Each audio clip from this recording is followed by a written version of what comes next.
जो अमेरिका के साथ समझौता हुआ है वो देश के किसानों के लिए और हमारे देश की मार्केट के लिए, बाजार के लिए बहुत ही खतरनाक है।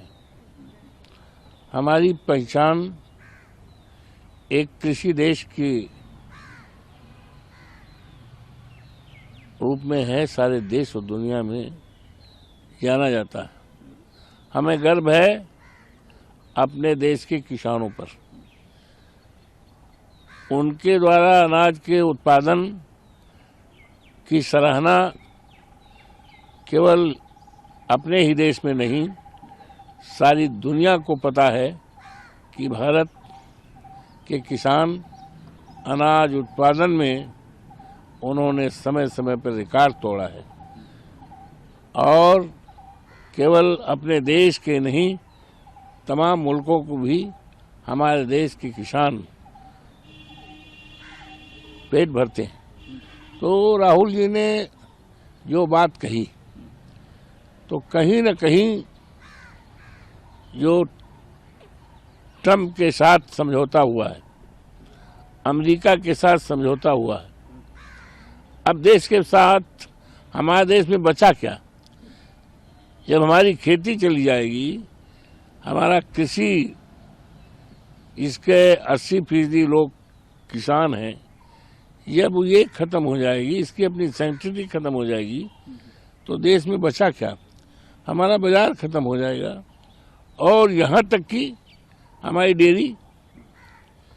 डेयरी हमारी खेती के साथ साथ हम डेयरी में भी रिकॉर्ड तोड़, हमारी जब सरकार थी, माननीय अखिलेश जी मुख्यमंत्री थे, डेयरी को बढ़ावा देने के लिए तमाम योजनाएं चालू की। लेकिन अफसोस के साथ कहना पड़ रहा है, जैसे उत्तर प्रदेश में योगी बाबा की सरकार आई, डेयरी की उपेक्षा की गई। तो इस समझौते से हमें डेयरी पर भी फर्क पड़ेगा और हमारा देश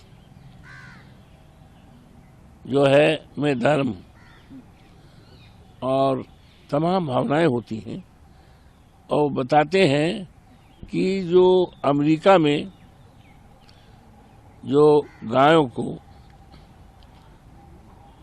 चारा खिलाया जाता है, हमारे यहाँ चूनी है, भूसा है, हमारे भी 6-7 गायें हैं, चूनी भूसा खिलाते हैं, चोकर खिलाते हैं, हरा चारा खिलाते हैं।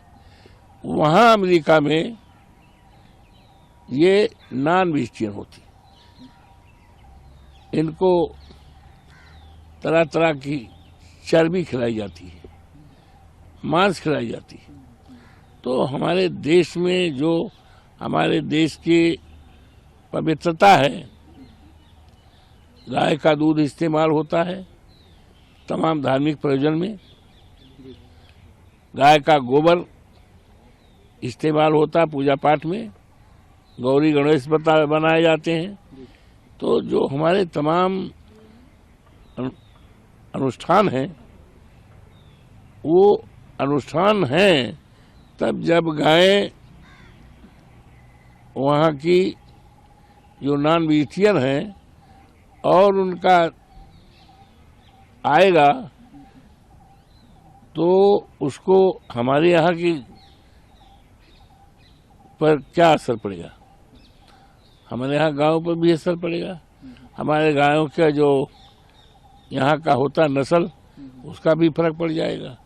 तो ये देश के साथ अच्छा सौदा नहीं है। ये अब बचा हमारे पास क्या? हमारी खेती जा रही है अमेरिका के पास, हमारी बाजार जा रही है, हमारी डेयरी जा रही, तो देश के पास बचा क्या? यही बातें तो राहुल जी ने कहा। लेकिन जो और